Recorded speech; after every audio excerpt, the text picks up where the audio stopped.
Namaskar and a very good morning, my scholars. This is Vijay sir. Welcomes you on my YouTube channel accounts की class. अब इस accounts की class में हम पढ़ेंगे क्या, ये तो कन्फर्म है, लेकिन अकाउंट्स में हम शुरुआत कहाँ से करेंगे वो मैं आपको थोड़ी बहुत जानकारी देता हूँ कि हम शुरुआत करेंगे 11th क्लास से, क्योंकि अकाउंट्स की बुक कीपिंग एंड अकाउंटेंसी, इन्हें पुस्तपालन, बही खाता, लेखाकर्म, इन सब की मजबूत जड़ें जो हैं वो 11th कॉमर्स में है। सो हम स्टेट बोर्ड और सेंट्रल बोर्ड दोनों बोर्ड के कोर्स को कवर करेंगे। शायद जितने भी चैप्टर्स हैं 40, 50, 60 जितने भी वीडियोस लगते हैं वो सब हम अच्छी तरह से, ताकि आपको बहुत अच्छी तरह से समझ में आ जाए कि बुक कीपिंग एंड अकाउंटेंसी क्या है। ये वीडियो आपके आगे भी काम में आने वाले हैं, जब आप यदि बीकॉम या बीबीए फर्स्ट ईयर में हों या एमबीए फर्स्ट ईयर में अकाउंटिंग फॉर मैनेजर्स, जब आप ये सब्जेक्ट पढ़ रहे हों तब भी आपको ज़रूरत पड़ेगी इनकी। After 11th class then we will come on 12th class. Obviously 12th पे ही आएंगे। 12th क्लास में भी वही सिमिलर फंडा, स्टेट बोर्ड, सेंट्रल बोर्ड, जितने भी चैप्टर्स हैं उन सब के उतने वीडियोस, ताकि आपको मैं ये नहीं कहता कि जितने चैप्टर्स उतने वीडियोस, जहाँ तक आपको मैक्सिमम प्रैक्टिकल्स आपको मैं बता सकता हूँ, चाहे उसके लिए मुझे 60, 70, 100 जितने भी वीडियोस बनाने पड़े मैं बना दूँगा। अच्छा, इसी दौरान आप देखेंगे कि आपके कॉलेजेस भी स्टार्ट हो जाएंगे। यदि जो फर्स्ट ईयर के स्टूडेंट्स हैं बीकॉम के, बीबीए के, आई थिंक सितंबर अक्टूबर से आपके कॉलेजेस स्टार्ट हो जाएंगे। कॉलेजेस में आपने देखा होगा या जनरली हर यूनिवर्सिटीज़ में ऐसे सिलेबस डिज़ाइन करते हैं कि फिनेंशियल अकाउंट, वित्तीय लेखांकन, ये फर्स्ट ईयर या फर्स्ट सेमेस्टर, यदि आपके यहाँ सेमेस्टर चल रहा है तो सेमेस्टर में ये जो सब्जेक्ट है वो हर यूनिवर्सिटी इसको रखती है, डिज़ाइन किया जाता है जो सिलेबस को। तो आपको फिनेंशियल अकाउंट या वित्तीय लेखांकन जिसको कहते हैं उसके सारे चैप्टर्स कराएंगे। फिर उसके बाद आप देखेंगे फर्स्ट ईयर में या सेकंड सेम में आपको बिज़नेस मैथ्स में भी अच्छी तरह से करा दूँगा आपको। After first year second year में हम करेंगे कॉस्ट अकाउंट, स्टैटिस्टिक्स है या स्टैटा भी कह देते हैं शॉर्ट में उसको, या व्यावसायिक सांख्यिकी, जो आपको आगे एमबीए में जाके क्यूटी में काम में आने वाली है। क्यूटी वही है जो स्टैटिक्स है। और इसके अलावा एक कारपोरेट अकाउंट है, ये मैं आपको सॉल्व कराऊंगा। इसको धीरे धीरे आप देखेंगे सब सॉल्व हो जाएगा। फिर फाइनल ईयर है, फाइनल ईयर में आप मैनेजमेंट अकाउंट है, इनकम टैक्स है। इनकम टैक्स बहुत इंटरेस्टिंग सब्जेक्ट है, प्रैक्टिकल एकदम बहुत शानदार सब्जेक्ट है। तो इनकम टैक्स से आपको एमबीए में भी काम में आता है। इनकम टैक्स यदि आप शायद 3rd सेमेस्टर फिनेंस में लेते हैं तो इनकम टैक्स मिलेगा। ये मैनेजमेंट अकाउंट है, fund flow, cash flow, ratio analysis है, मार्जिनल कॉस्टिंग, स्टैंडर्ड कॉस्टिंग, ये सब कुछ इसको सॉल्व करेंगे। जब ये सब पूरा कंप्लीट हो जाएगा उसके बाद हम एमबीए पे आएंगे। और एमबीए में भी तब तक एमबीए के स्टूडेंट जो फर्स्ट सेमेस्टर वाले हैं वो अकाउंटिंग फॉर मैनेजर्स और क्यूटी पढ़ रहे हैं, उनके जो उसके एडवांस क्वेश्चंस रहते हैं, जो एमबीए लेवल के क्वेश्चन जिन्हें हम कहते हैं, उनका मैं एक सेपरेट वीडियो बना देंगे। तब तक आप ये फर्स्ट ईयर वाली वीडियोस देख सकते हैं। या आप नॉन कॉमर्स बैकग्राउंड से हैं तो आप 11th 12th है, इनके वीडियोस को आप देख कर काम चला सकते हैं। और उसके बाद में आप देखेंगे इनकम टैक्स भी इसमें एमबीए में वही है। फिनेंशियल मैनेजमेंट जो है वो थोड़ा सा डिफरेंट है, जो आप बीकॉम में थोड़ा बहुत पढ़ते हैं। तो ये फिनेंशियल मैनेजमेंट, इसको आपको सेपरेट वीडियो बना के सॉल्व करा देंगे न्यूमेरिकल्स को। फिर एक एमबीए फाइनेंस में जो बच्चे एमबीए फाइनेंस कर रहे हैं, जो स्टूडेंट, उनको एक बड़ा सब्जेक्ट है security analysis and portfolio management. मतलब इसके न्यूमेरिकल सॉल्व करने में थोड़ा प्रॉब्लम होता है, इसलिए इसके थ्योरी तो आप कर ही लेते हैं, लेकिन बात अटकती है न्यूमेरिकल्स करने में। इसके सेपरेट वीडियो आपका रहेगा, सिक्योरिटी एनालिसिस, पोर्टफोलियो मैनेजमेंट, एसएपीएम, या इसको इन्वेस्टमेंट मैनेजमेंट भी कहते हैं। तो ये आप जो है इस तरह से धीरे धीरे आप पाएंगे कि बहुत अच्छी तरह से जो आपका अकाउंट्स जो है बहुत शानदार होने वाला है। So students, without taking too much time of your, we start our class.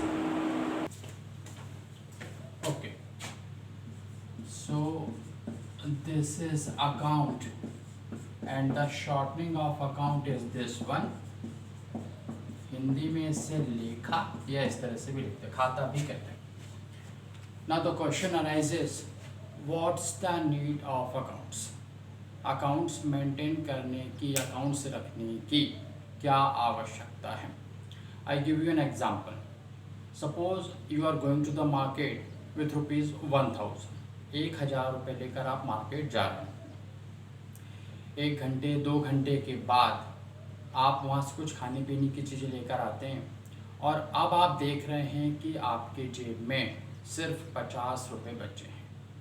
So wouldn't you like to know that how much this ₹950 spend on? क्या आप ये जानना नहीं चाहेंगे कि ये 950 रुपये कहाँ पर खर्च हुए? चलिए, यदि आपको ये 950 950 रुपये थोड़ा छोटा अमाउंट लगता है, सो इट मे बी 95,000 और 9,50,000 इन अ बिजनेस ट्रांजेक्शन, तब तो शायद आप इसे कहीं लिखेंगे। ये जो आपने 9.5 लाख रुपए या 95,000, 95,000 या 950 को कहीं लिखा, उसका हिसाब कहीं लिखा, इसी से शब्द बना है लेखा।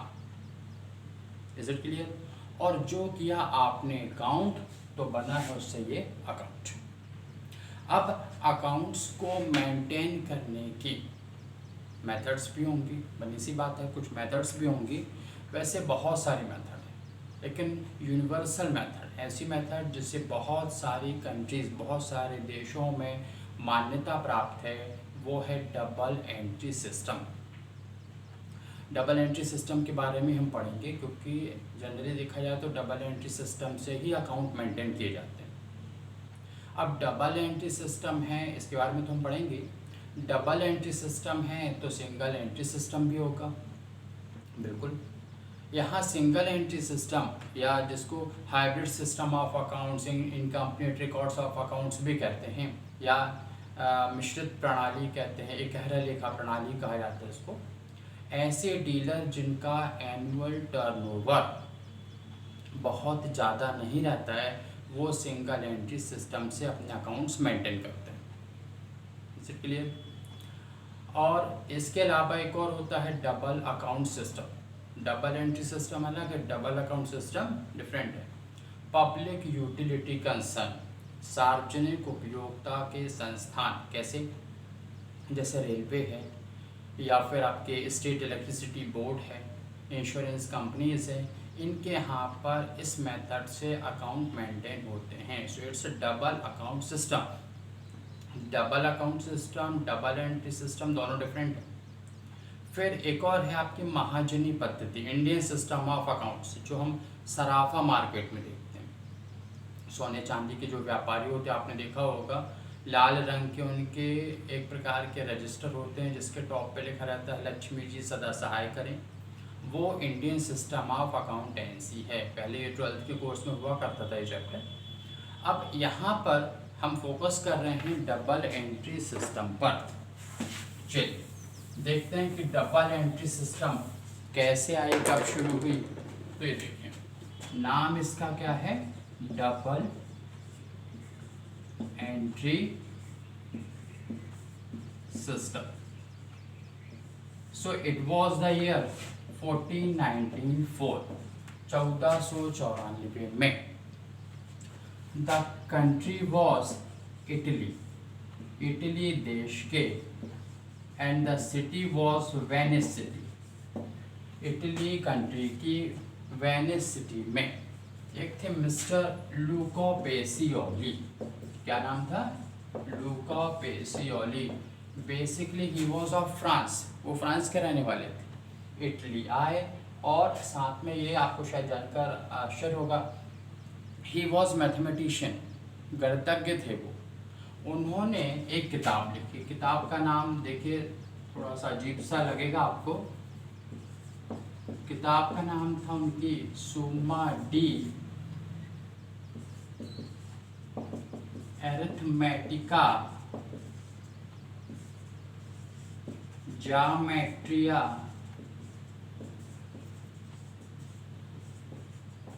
प्रपोर्शन एट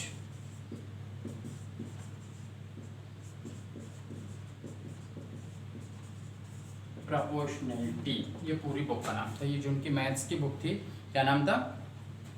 सुमा D अरिथमेटिका ज्योमेट्रिया proportion et proportionality, the complete book of maths. In a part of this book he wrote about double entry system, और उस बुक के एक भाग पे उन्होंने डबल एंट्री सिस्टम के बारे में लिखा।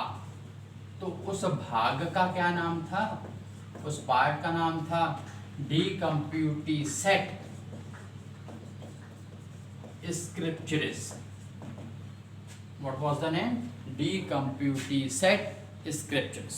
ये उनका भाग जिसमें डबल एंट्री सिस्टम के विषय में बताया था। अब डबल एंट्री सिस्टम के बारे में उन्होंने ये कहा that every financial transactions means to say transaction that can be measured in the terms of money, that can be expressed in the terms of money, जिससे मुद्रा या मुद्रा के रूप में, मुद्रा के मूल्य में मापा जा सकता है।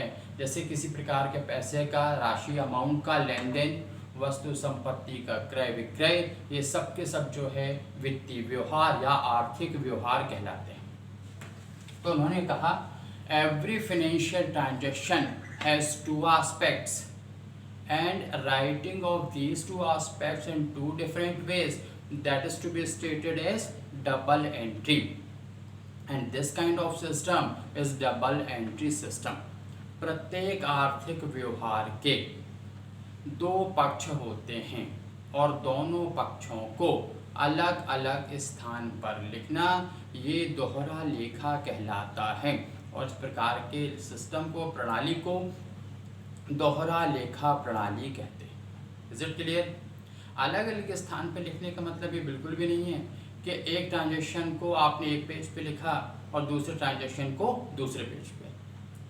अलग अलग लिखना मतलब साइड पे ही एक को हम डेबिट करेंगे और दूसरे को क्रेडिट करेंगे। चलिए अब यहाँ पर ये एक बार फिर रिपीट कर दे रहा हूँ मैं। डबल एंट्री सिस्टम 1494 में इटली के वेनिस सिटी में लूका Pacioli, he was basically mathematician, he wrote a book of maths naming Summa de Arithmetica Geometria Proportion et Proportionality, ये नाम आपको याद रखना है। And the part of this book he wrote about double entry system. The name was that part was De Computi Set Scriptures. Is it clear? Is it clear in every mind? Okay. Now double entry system के बारे में लूका Pacioli sir ने ये बताया कि kinds of accounts या उसके पहले साइड्स ऑफ अकाउंट्स। देखिए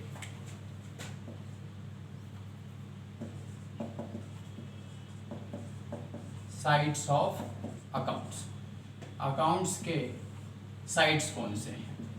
so first one is debit. पहला साइड क्या है? Debit. Second one is credit. Accounts के दो साइड हैं, दो पक्ष हैं, डेबिट और credit. Is it clear? So it is debit not debit. इसको हिंदी में नामे या विकलन भी कहा जाता है। यदि आप अकाउंट्स हिंदी में लिख रहे हैं तो क्या लिखेंगे? इसको नामे या फिर विकलन। हिंदी में इसे जमा या फिर समाकलन भी कहा जाता है। दो में से कोई एक ही लिखेंगे, या तो आप जमा लिखेंगे या फिर समाकलन लिखेंगे। अब डेबिट का शॉर्टनिंग या एब्रिविएशन क्या है? DR, और क्रेडिट की शॉर्टनिंग क्या है? CR। अब आप देखिए ये अकाउंट्स के साइड्स हैं, पक्ष लेखे के दो हैं, डेबिट है और क्रेडिट है, नामे या फिर जमा और विकलन या फिर समाकलन। क्लियर है ये? चलिए अब देखिए शॉर्ट में किसको लिखा? डेबिट को हम क्या लिख रहे हैं? DR, और क्रेडिट को क्या लिखा हमने? CR। चलिए देखिए आगे। आपको मैं एक शब्द लिखता हूं doctor. So what's the shorting of doctor? That is DR। R थोड़ा छोटा बनाते हैं। ये हो गया DR। इंजीनियर का एब्रिविएशन क्या है? Shortening that is ER। क्यों? क्योंकि इसमें डी है, आर है, इसलिए डी आर, ये ई है, आर है, इसलिए ये E R. Is it clear? But आप देखें क्रेडिट में तो चलिए आर है, लेकिन यहाँ पर डेबिट में तो कहीं आर नहीं है। उसके बाद भी हम इसको लिख रहे हैं डी आर, ऐसा क्यों? तो इसको आप इस तरह से समझें। देखिए, आप ये बताएं कि नंबर को हम शॉर्ट में क्या लिखते हैं? एन ओ। नंबर को क्या लिखते हैं? N O. But the actual spelling of number is NUMBER। अब यहाँ पर तो कहीं ओ नहीं है, फिर भी हम इधर ओ लगा रहे हैं। क्यों? क्योंकि द नंबर बेसिकली वर्ड क्या था? न्यूमेरियस। क्या था? न्यूमेरियस। और इस नंबर न्यूमेरियस में एन और ओ, इसलिए ये बन गया है एन। क्लियर? उसी तरह से डेबिट जो हम लिख रहे हैं DR, इसके बारे में बहुत सारे एजम्पशन, बहुत सारी मान्यताएं हैं, लेकिन एक स्ट्रॉन्ग एजम्पशन, एक मजबूत मान्यता ये है कि ये डेब्टर शब्द से लिया गया। कहीं आप देखेंगे इसको कहा गया कि ये डेबिटेरियम से लिया गया है, जो क्रेडिट है वो क्रेडिट शब्द से लिया गया है, लेकिन बेसिकली देखा जाए तो ये किससे आए हैं? डेब्टर्स या डेटर्स भी कहते हैं। या अकेला देनदार है तो डेटर, और अकेला लेनदार है तो क्रेडिटर। हिंदी में इसको क्या बोलते हैं? देनदार, और इसे क्या कहते हैं? लेनदार। अब ये देनदार और लेनदार कौन होते हैं? आपने बहुत बार सुना होगा ये कि देनदार, लेनदार, डेब्टर, क्रेडिटर। बिल्कुल सिंपली लैंग्वेज में कहा जाए, बिल्कुल सामान्य रूप में आप इसे ऐसे याद रखें कि आप अपने बिजनेस में बैठे हुए हैं, जो आपको पैसे दे रहा है वो आपका देनदार है, जो आपसे पैसे ले रहा है वो आपका लेनदार है। ठीक है? जो पैसे दे रहा है वो देनदार है, और जो पैसे ले रहा है वो लेनदार है। अब जो पैसे, while someone is giving us money, he is a debtor, while he is taking someone who is taking us money from us, that means he is a creditor। अब जो पैसे दे रहा है वो क्यों दे रहा है? उसके दो कारण होंगे। या तो हमने उसको उधार दिए होंगे, ठीक है, तो वो हमें पैसे वापस कर रहा है, सो he is a debtor now. और यदि दूसरा ये होगा कि यदि हमने उसको क्रेडिट सेल्स किया, उधार माल बेचा है, तो वो अब हमें पैसे दे रहा होगा, क्योंकि हमने माल बेचा उसको, अब वो हमें पैसे दे रहा है। तो या तो क्रेडिट सेल्स है, या फिर हमने लोन्स प्रोवाइड किया उसको। क्रेडिटर भी उसी तरह से कि हमने उधार लिया होगा तो वो हमारा क्रेडिटर है, क्योंकि हमें वापस करना होगा। या फिर हमने क्रेडिट परचेज की होगी, उधार माल खरीदा होगा, अब हमें पैसे देने हैं, तो वो हमारा क्रेडिटर है। तो जो पैसे दे रहा है वो देनदार है, जो हमसे पैसे ले रहा है वो लेनदार है। उसके लिए हम क्या हैं ये हमें जानने की ज़रूरत नहीं है, ये उनका अकाउंटेंट समझेगा।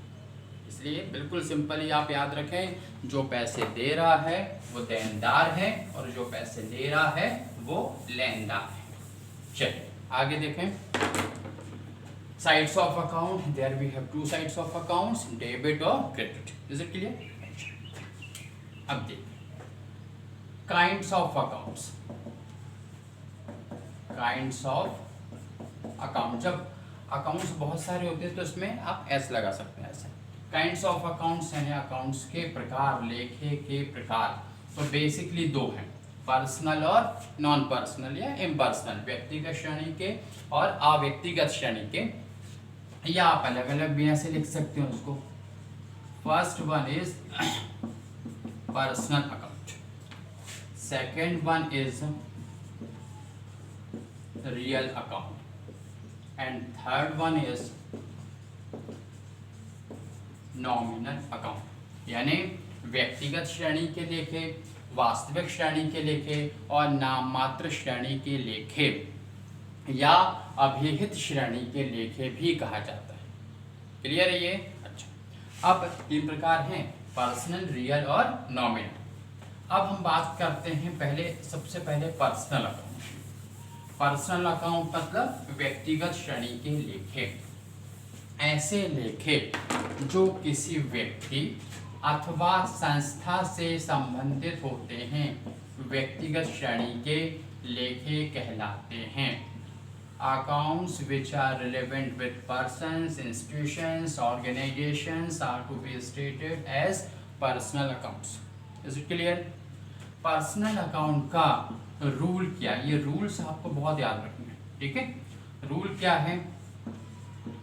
Debit the receiver and credit the giver. प्राप्तकर्ता को डेबिट और प्रदानकर्ता को क्रेडिट किया जाता है। प्राप्तकर्ता को डेबिट और प्रदानकर्ता को क्रेडिट करते हैं, ये इसका नियम है जो आपको याद रखना है पर्सनल अकाउंट का। अब इस पर्सनल अकाउंट के एग्जाम्पल्स क्या है वो देखते हैं। पर्सन से रिलेवेंट है तो स्वाभाविक सी बात है, नाम ही आएंगे किसी व्यक्ति के। तो ये देखिए, इसके हम एग्जाम्पल्स की बात करते हैं। जैसे मान लीजिए राम्स अकाउंट, अपॉस्ट्रोफी लगाएंगे तो आप अकाउंट लिख सकते हैं, और यदि आपने नहीं लिखा, अपॉस्ट्रोफी नहीं लगाया तो सिर्फ राम लिखेंगे वहाँ। राम्स अकाउंट, श्याम्स अकाउंट, मोहन, गीता या आपका अपने नाम का अकाउंट, ये पर्सनल अकाउंट है। So this is the first example of personal account. Second one है अकाउंट ऑफ किसी बैंक का, तो account of state bank of India, आपका अकाउंट है स्टेट बैंक ऑफ इंडिया में, या फिर बैंक ऑफ इंडिया BOI का, या फिर लाइफ इंश्योरेंस कारपोरेशन LIC, या फिर GIC मतलब जनरल इंश्योरेंस कारपोरेशन। हमारी जो व्हीकल्स, गाड़ियाँ वगैरह का इंश्योरेंस होता है वो जनरल इंश्योरेंस से होता है। सो ये भी आपके पर्सनल अकाउंट हैं। यदि आपके स्कूल है तो आपके स्कूल उसका अकाउंट, ये पर्सनल अकाउंट है। कॉलेज है तो कॉलेज का अकाउंट है, या फिर आपकी यूनिवर्सिटी है तो यूनिवर्सिटी का अकाउंट, ये पर्सनल अकाउंट की कैटेगरी में आते हैं। नेक्स्ट वन इज, मान लीजिए आपके घर के पास में कोई शॉप्स हैं, जितनी भी आप शॉप्स देखते हैं, मान लीजिए उस शॉप का नाम है uncle general stores, so accounts of uncle general stores, ये भी आपका पर्सनल अकाउंट की कैटेगरी में आएगा, ठीक है। अच्छा, और 3 आपके खास एग्जाम्पल हैं जिन्हें आपको अच्छी तरह से याद रखना है। वो क्या हैं तो देखिए, तो 3 एग्जाम्पल खास है पर्सनल अकाउंट के।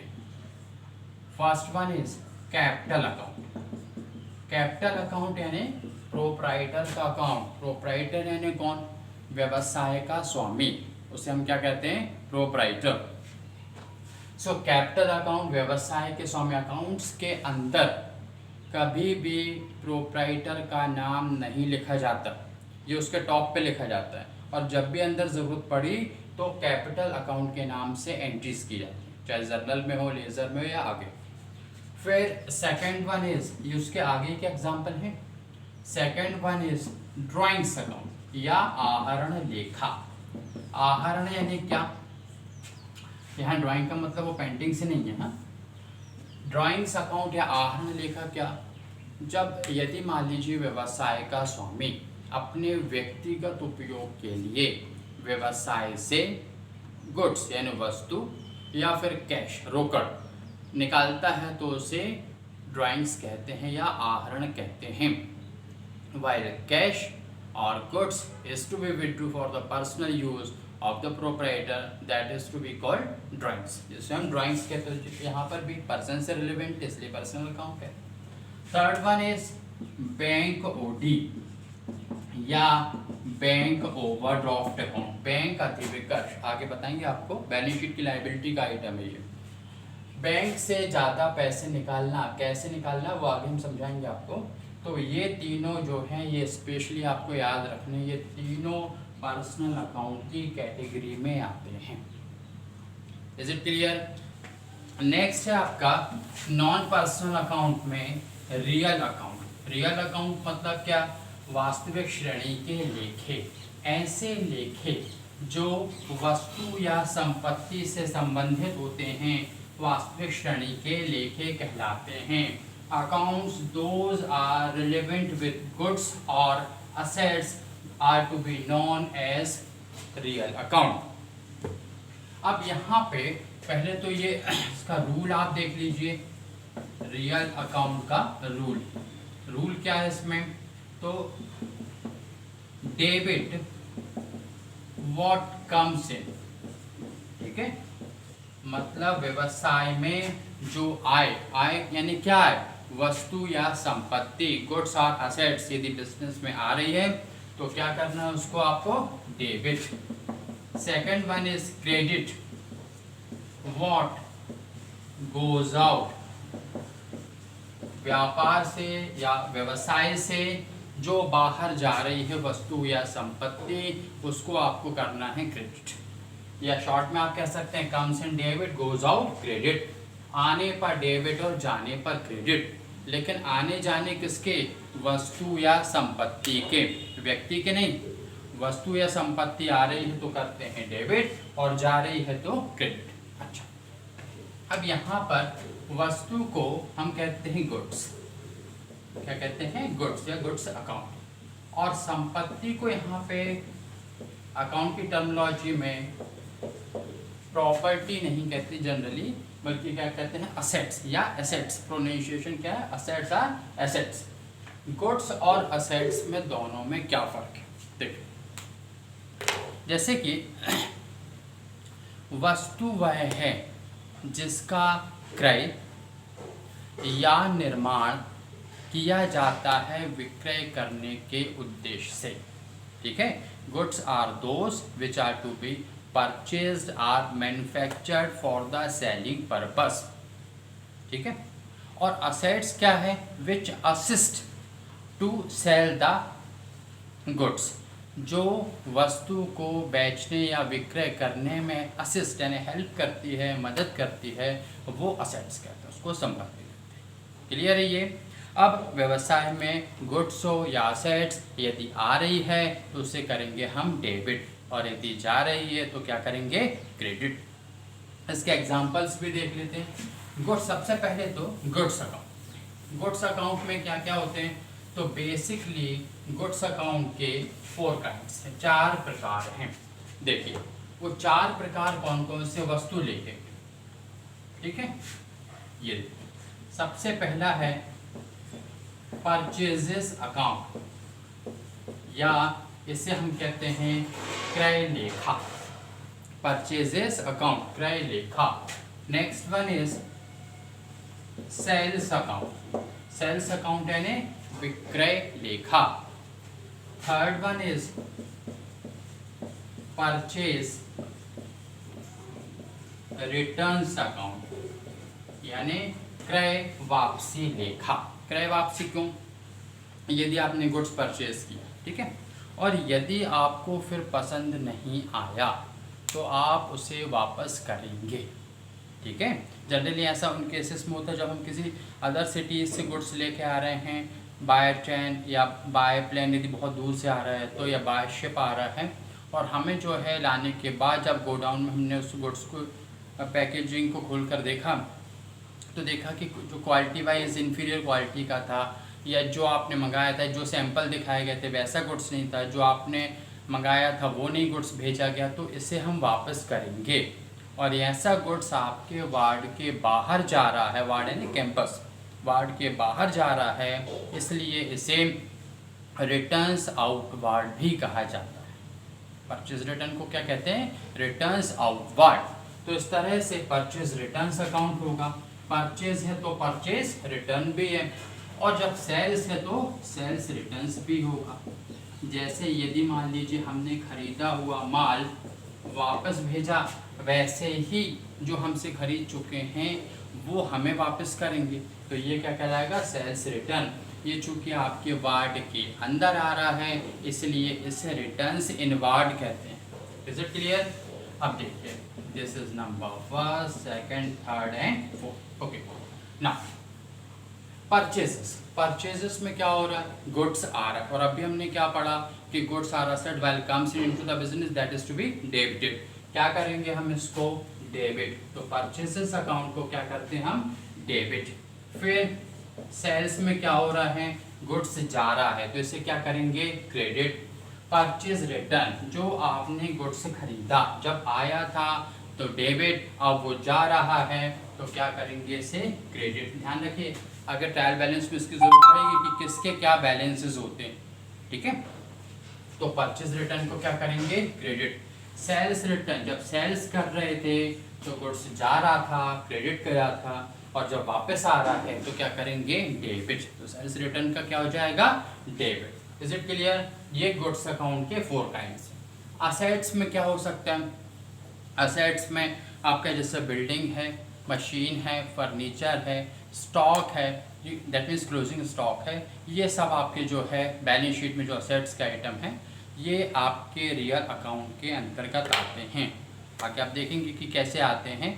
Third one is nominal account. Nominal account में क्या है, तो ऐसे लेखे जो व्यय अथवा हानि, आय अथवा लाभ से संबंधित होते हैं, ये नाममात्र के लेखे या अभिहित श्रेणी के लेखे कहलाते हैं। Accounts those are relevant with expenses, losses or income profit are to be known as nominal account. So what is the rules of nominal account? इसका रूल यानी नियम क्या है, तो नियम ये है कि डेबिट एक्सपेंसेस एंड लॉसेस, किसी भी प्रकार के जो एक्सपेंसेस व्यय हो अथवा हानि हो इन्हें करना है आपको debit, and credit all incomes and profits, जितने भी इनकम्स आय और लाभ होते हैं उन्हें आपको करना है क्रेडिट। ये नॉमिनल अकाउंट के रूल हैं। चलिए अब यहाँ पर नॉमिनल अकाउंट के एग्जाम्पल कौन से हो सकते हैं, तो देखिए बिजनेस में 2 तरह के एक्सपेंसेस होते हैं, डायरेक्ट एक्सपेंसेस और इनडायरेक्ट एक्सपेंसेस, जो आप ट्रेडिंग और प्रॉफिट एंड लॉस अकाउंट में पढ़ेंगे। अब यहाँ पर यदि मान लीजिए एक्सपेंसेस की बात करें तो जैसे वेजेस, मजदूरी दी, ये आपका डायरेक्ट एक्सपेंसेस है, ये भी आपके नॉमिनल अकाउंट में। सैलरीज इनडायरेक्ट एक्सपेंसेस है, ये भी नॉमिनल अकाउंट। इसके अलावा और क्या है, जैसे रेंट है, रेट्स है, ऑडिटिंग फीस है, या किसी प्रकार का टैक्सेस है, इंश्योरेंस प्रीमियम है, डिस्काउंट है, कमीशन है, जितने यदि डिस्काउंट दिया है तो या डिस्काउंट अलाउड है तो ये आपका एक्सपेंसेस है, और यदि डिस्काउंट रिसीव्ड है तो ये इनकम की तरह ट्रीट करते हैं इसको। उसी प्रकार से कमीशन है, रेंट है, रेंट पेड भी हो सकता है, रेंट रिसीव्ड भी हो सकता है। तो ये सारे एग्जांपल्स हैं आपके नॉमिनल अकाउंट के। Is it clear. अब आप देखिए इन शॉर्ट कि डेबिट होने के, ये जो 3 अकाउंट्स हैं, इन 3 अकाउंट्स में ही पूरी डबल एंट्री सिस्टम की बिल्डिंग तैयार होनी है, यानी फाउंडेशन है बेसिकली। आप देखें तो डेबिट होने के 3 कारण, कौन कौन से कारण हैं, या तो वो प्राप्त करता हो यानी रिसीवर होगा। डेबिट होने के 3 कारण हैं, या तो प्राप्त करता हो, या फिर गुड्स कम से नो व्यवसाय में आया हो, या फिर वो एक्सपेंसेस लॉसेस हो यानी कि व्यय अथवा हानि हो। ये डेबिट होने के 3 कारण हैं। क्रेडिट होने के भी 3 कारण हैं, गिवर हो, प्रदान करता हो, debit the receiver, credit the giver. प्रदान करता हो तो क्रेडिट किया जाएगा, यदि गुड्स और असेट्स बिजनेस से बाहर जा रहा, गोज आउट हो तो क्रेडिट होगा, यदि वो इनकम या प्रॉफिट्स हो तो वो क्रेडिट किया जाएगा। Is it clear.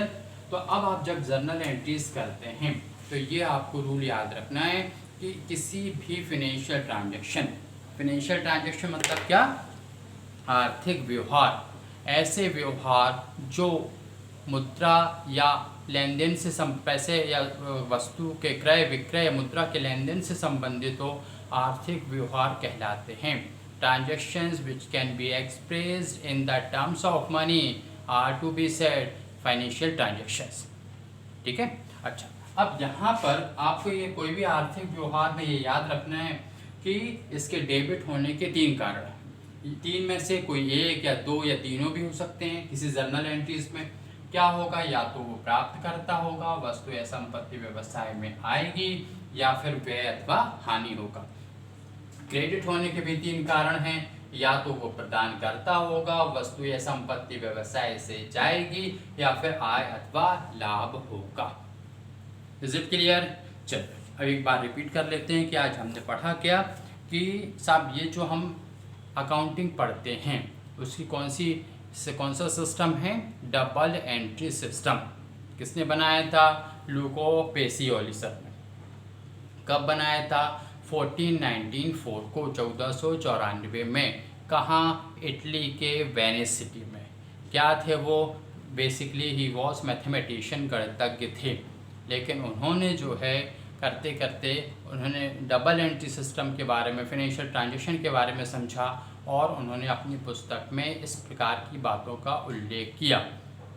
मैथ्स की जो बेसिकली वो बुक लिख रहे थे उसका क्या नाम था? सुम्मा डी अर्थमेटिका जामेट्रिया प्रपोर्शन एट प्रोपोर्शनलिटी, ये पूरी बुक का नाम था, जिसमें डबल एंट्री सिस्टम के बारे में बताया गया। उस बुक का क्या नाम है? डी कंप्यूटी सेट स्क्रिप्चर्स। डी कंप्यूटी सेट स्क्रिप्चर्स, जिसमें डबल एंट्री के सिस्टम के बारे में बताया। फिर उन्होंने क्या क्या, अकाउंट्स के 2 साइड्स होते हैं, 2 पक्ष होते हैं। कौन से? डेबिट और क्रेडिट। डेबिट किससे बना है? डेब्टर से। क्रेडिट क्रेडिटर से बना हुआ है। क्लियर है ये? अच्छा, फिर अकाउंट्स के प्रकार कौन से हैं? तो पर्सनल, रियल और नॉमिनल। व्यक्तिगत श्रेणी के लेखे, वास्तविक श्रेणी के लेखे और नाममात्र श्रेणी के लेखे। फिर पर्सनल अकाउंट का रूल क्या है? पर्सनल अकाउंट का रूल क्या है? Debit the receiver, credit the giver. प्राप्तकर्ता को डेबिट और प्रदानकर्ता को क्रेडिट किया जाता है। रियल अकाउंट, वास्तविक श्रेणी के लेखे का क्या रूल है? वास्तविक श्रेणी के लेखे का रूल है वस्तु या संपत्ति आने पर डेबिट, जाने पर क्रेडिट। वह debit what comes in, credit what goes out. फिर third one is nominal account है। नॉमिनल अकाउंट नामात्र श्रेणी के लेखे व्यय अथवा हानि होने पर डेबिट करते हैं, आय अथवा लाभ होने पर क्रेडिट करते हैं। Is it clear? चलिए आज के लिए मैं समझता हूँ बस इतना ही काफ़ी है। Scholars, before leave the class I would say that there are no students in the class due to COVID. But I am assuming that they are in the class because the presence of students makes me confident while I am teaching. कोई मुझे class में सुन रहा है, ये मुझ में आत्मविश्वास जगा देता है, क्योंकि कैमरे के सामने लगातार देखते हुए बोलना, और वो भी 45 मिनट्स, ये मुझे कुछ नाटकीयता ज़्यादा लगती है। इसलिए इस वीडियो में आप देखेंगे, इन वीडियोस, टीचिंग वीडियोस में आप देखेंगे कि मैं बहुत ज़्यादा एडिट नहीं कर रहा हूँ। 45 मिनट्स के इन वीडियोस में 1 और मैक्सिमम अप टू 2 टेक हैं। और जहाँ मैं ये वीडियो शूट कर रहा हूँ वो मेरी क्लास है जो है वो अपर फ्लोर पर है, ऊपरी तल पर। सो आवाज़ आने के चांसेस थोड़े कम ही है वहाँ पे। फिर भी राइट हैंड पे देखा जाए तो एक पार्क है और लेफ़्ट हैंड पे हॉस्टल। कभी कभार उधर से यदि आपको आवाज़ आए तो आई थिंक शायद आप थोड़ा कनेक्ट भी कर पाएंगे। आपको ऐसा लगेगा कि आप अपने स्कूल या कॉलेज की बिल्डिंग में हैं और क्लासरूम में बैठे हुए, थोड़ी बहुत आवाज़ें भी आ रही हैं। अच्छा, और साथ में ये कि वैसे तो मैं क्लासेस लेता हूँ, लेकिन कैमरे के सामने ये मेरा फर्स्ट वीडियो है। शायद पढ़ाते हुए मैं आपको उतना ठीक ना लग रहा हूँ, बट आई एम श्योर कि धीरे धीरे 25-30 वीडियो के बाद यदि आप उतना धैर्य बना के रखें तो मैं आपको समझ में आने लगूंगा कि मैं कैसे पढ़ा रहा हूँ। तो बस इतना ही कि धैर्य बना के रखिए, और बस आज के लिए इतना ही काफ़ी। नमस्कार, जय हिंद, जय भारत।